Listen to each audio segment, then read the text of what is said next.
I'm Maryann Lawhon, executive producer of The Voice of John. I welcome you to today's show, A Matter of Life. After producing The Voice of John, we realized that while we stood firm on the issue of abortion, his voice would resonate for years beyond the production of the film. Today, we stand here in defense of the children the unborn with Down syndrome.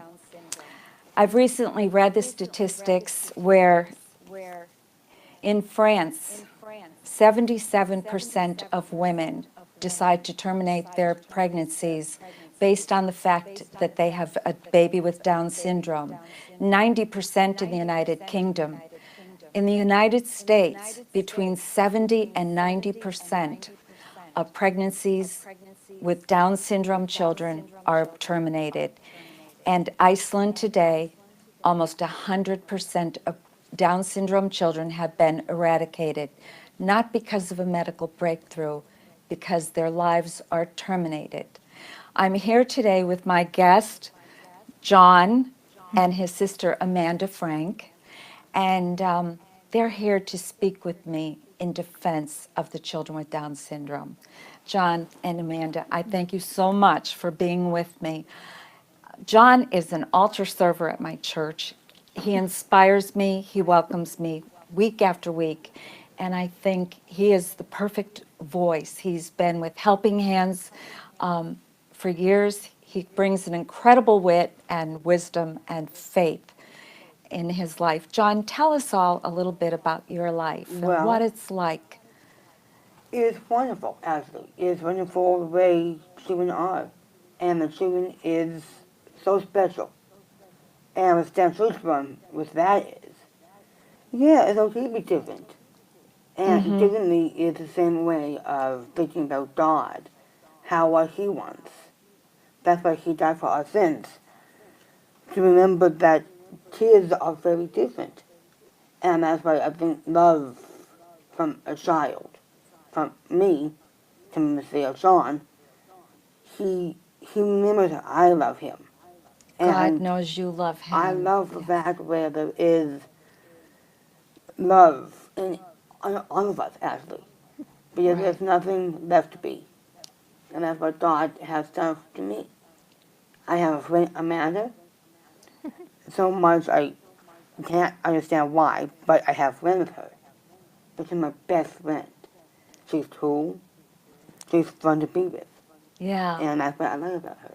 And I think that's the important thing. I know that there's challenges, John, with having Down syndrome, but God gives you the grace and the strength and the gifts that your life, you consider your life a blessing, a wonderful blessing.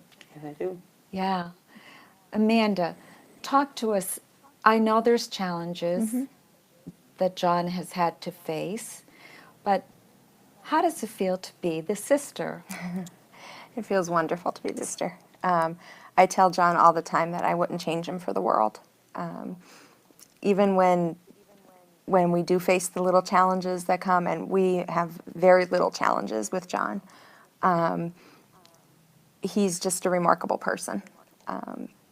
The amount of love that comes from a person with Down syndrome is like no other person. The laughter, the fun, just everything about him is special. Yes. And there's just nothing I would change about him. And I don't know why anyone would not want to have this person in their life. I couldn't imagine my life without him. I know. You know, when I walk into the church, into Holy Rosary Church, and Sunday after Sunday, John will greet me, and he makes me feel welcome. If I go to a parish dinner or a luncheon, he's always come over and made me feel important or welcome in his life. And when I think that a woman can go in to an abortion clinic or a hospital and terminate a child solely because they have Down syndrome up until the 24th week of gestation. This is a baby at 22 weeks gestation. And we have no right to say that because of genetic structure, they are less. John is perfectly made in the image and likeness of Christ. And he's designed by God. Every child with Down syndrome is perfectly made by their Creator. And your life has purpose. Tell us, John, what are some of the things you do I watch the each Roku. day? I watch the Roku? Roku. He loves his Roku. I love it. And Okay, I don't even know what Roku is. It's the internet. So It's a streaming device, internet. yes. Yes. Well, you passed me on that one. And is a fun life I have is going out shopping, fun shopping. Shopping for my house, helping my sister, my whole family. And being what I am is loyal. I'm loyal to people. Loyal, yeah. And I I'm could loyal to picture- you. You are. Because I talk to you every day. And what you said, Sunday I underserve. And sometimes I don't underserve. But it's okay because I'm a boy.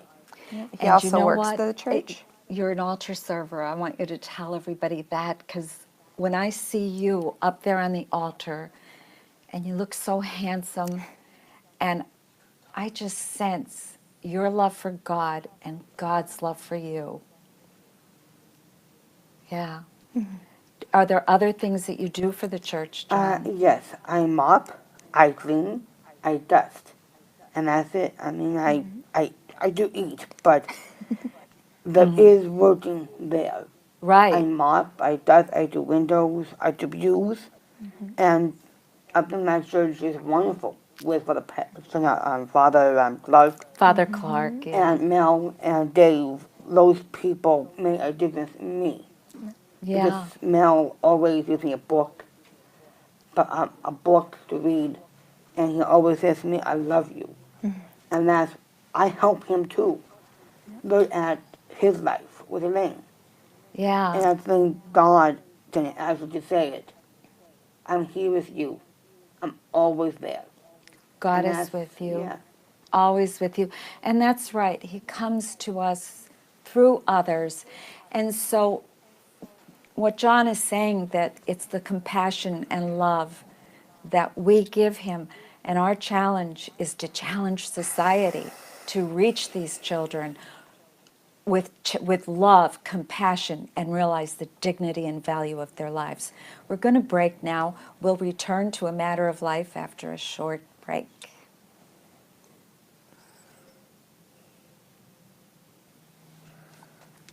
Welcome back to A Matter of Life.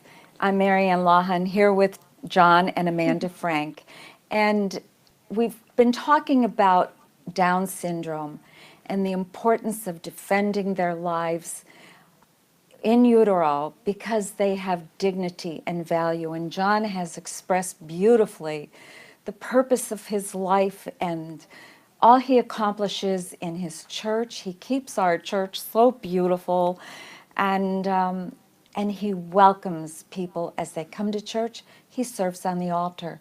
But John and Amanda, I know too that with Down syndrome, there's challenges that we face each day. And I want you to describe to me and to our audience, what are some of the challenges that you face each day as you go through life, John, with Down syndrome? Well, with Down syndrome, you see life the way it is. It's happy. Some people know as I went through a lot with death in my family. My nana who died, my papa, but also with my life is wonderful. I'm happy because I have friendship, I have friends, I have you, Friends. of course. Thank you. And I have Amanda, my mother, my father, my dog, and also myself. But also what I like about it is my life is so wonderful. And I don't want to change my life because my life is wonderful from God. And I have Yeah. hands. They actually inspire me. They teach me how to speak, talk, and do things for myself. Where did you learn to? Helping Hands. Oh, Inspired- Helping Hands. Yes. That's a wonderful organization, Yes. John. And they love me there. The He's- guy who worked there before, Sean Seaman, he was so wonderful with me. He was so hands-on with me. He showed me everything. He showed me his office. He told me life does happen after you're 24. And you know, I think that is so important for people to realize, to know that there are agencies like Helping Hands. There are people like John Seaman who are there to help you with life skills and speech, did you say? Speech, yes. I heard you say before that you read. Yeah. I read once in a while, but Uh-huh. some people are so realized. You know, I don't know how to read. And my sister, she was a teacher, and she can teach me how to read with words, by tutors. And I do bite. And that's what I learned from my Yeah. sister. And from Helping Hands, too. They taught me how to do things, speech, and with nonsense words. And it's, Yes. in public school system, they don't realize. Right. They don't realize how kids are nowadays. Right. And I think that's so important for people, for women who are pregnant with a Down syndrome child, to know that there are agencies out there who will stand by them, who will bring that kind of joy and assistance to their child. You're not alone when you're carrying your child with Down syndrome. Our hope too, John and Amanda, is that through this documentary and through this show, we will create a society that says we don't terminate their lives. We enrich them. We help them. We reach out. We accept grace to go through life and smile. And I think that's one of the beautiful things about our Down syndrome population.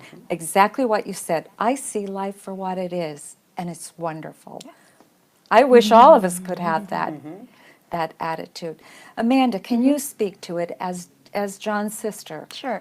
I have to say we have been very lucky with complications and stuff. John was born perfectly healthy, so in that aspect we're very blessed. But yes, with Down syndrome you do face educational challenges, but that's not something that you can face with other children as well. And Yeah. as long as you put the time and the effort into it, they can get through it. And like we talked about, seeking the right programs, and there are programs out there. John did start at the Helping Hand Society when he was 2 months old, and he went there right through preschool. And then, he entered into the public school system, and through the special education system and all that, we always look at him as basically just someone with a learning disability and a speech impediment, because that's all he has, and he's no different than you or I. He's got wants, he's got dreams, he's got likes, he enjoys everything just like you and I do.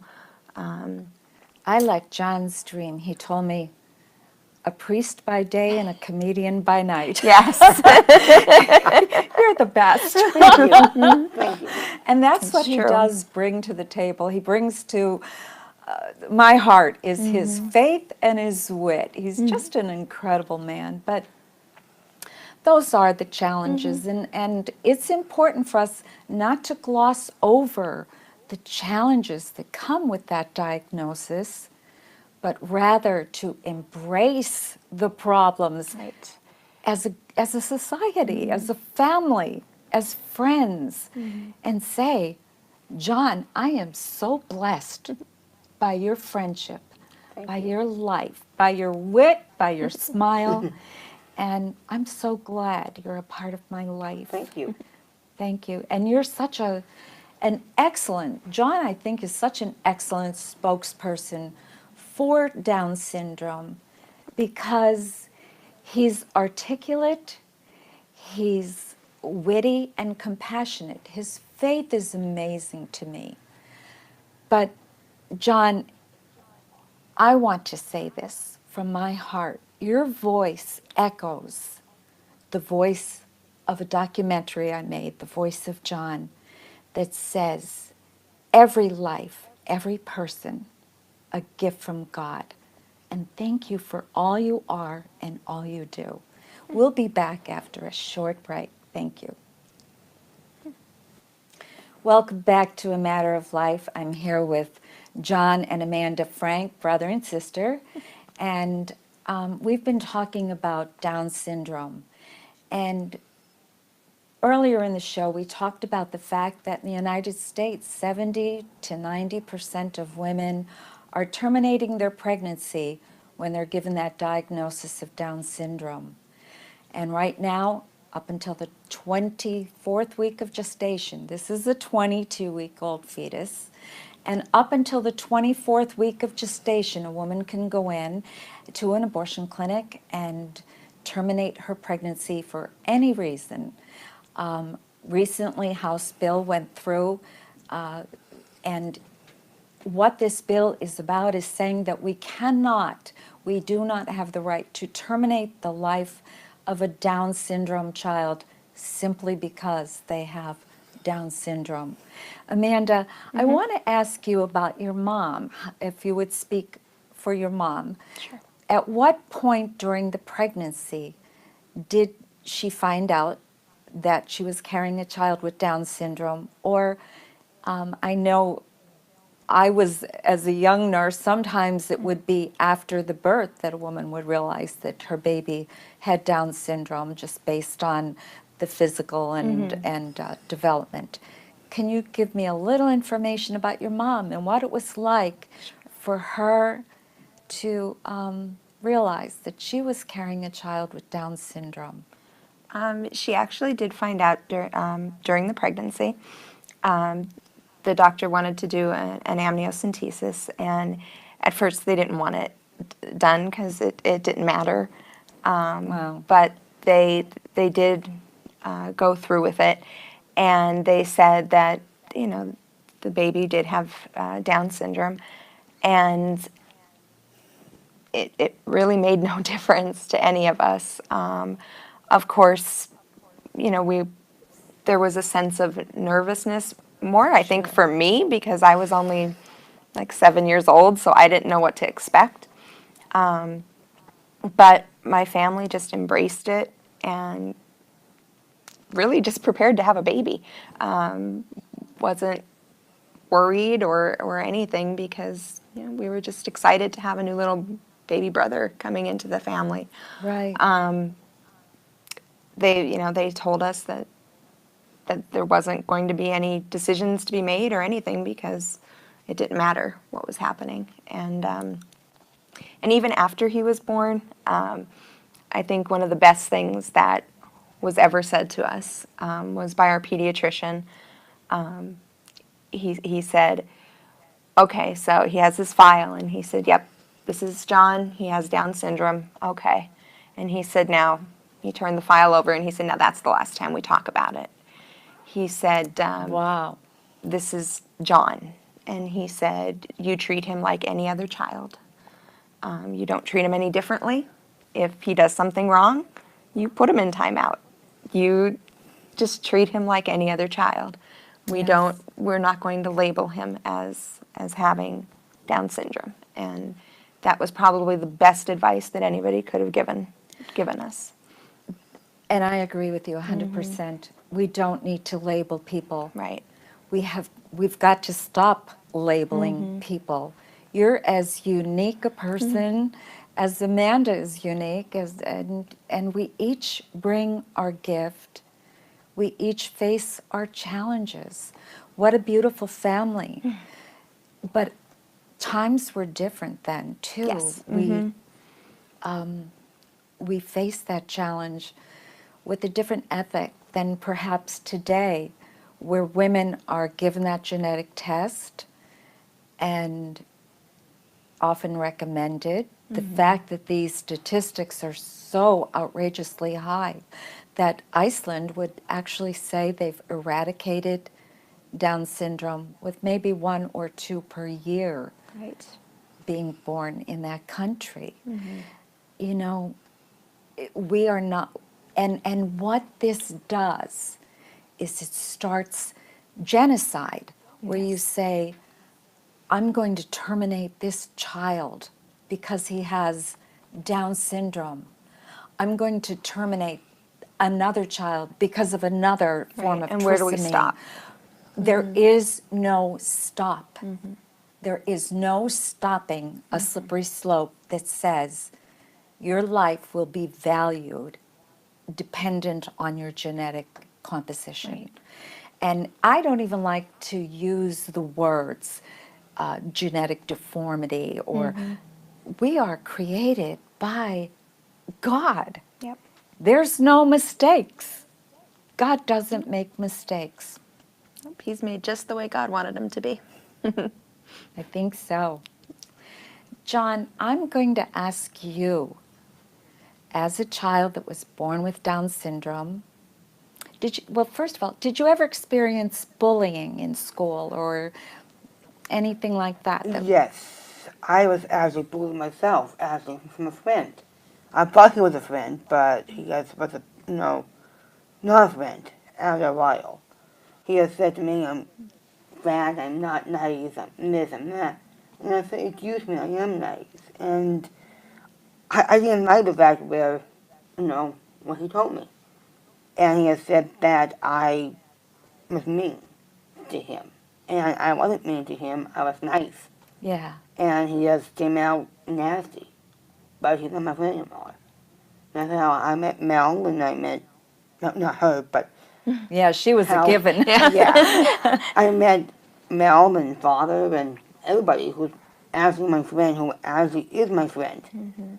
Not And I think John makes an incredible point here by saying there are challenges. He experienced bullying, but he still says life is beautiful.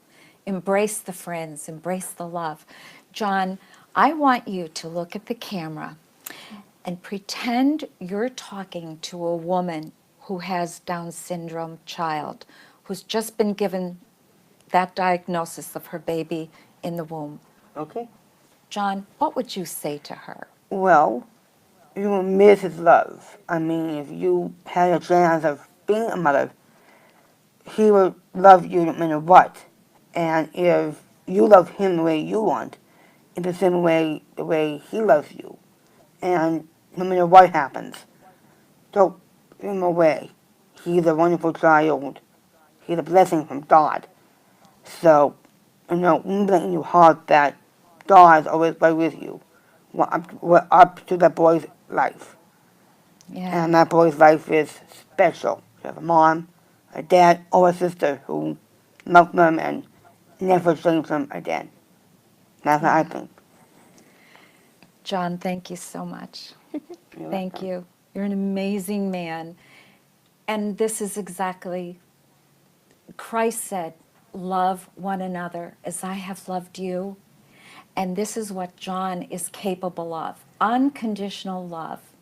And to you mothers who may be facing that challenge, know that by giving birth to your child with Down syndrome, you have an opportunity for a love that's so Christ-like and so unconditional. Thank you so much, and welcome to A Matter of Life. Thank you, guys. You're welcome.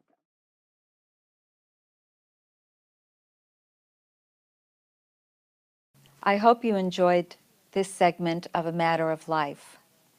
Since filming the documentary, A Voice of John, John's voice has continued to resound in so many ways that were unexpected by me.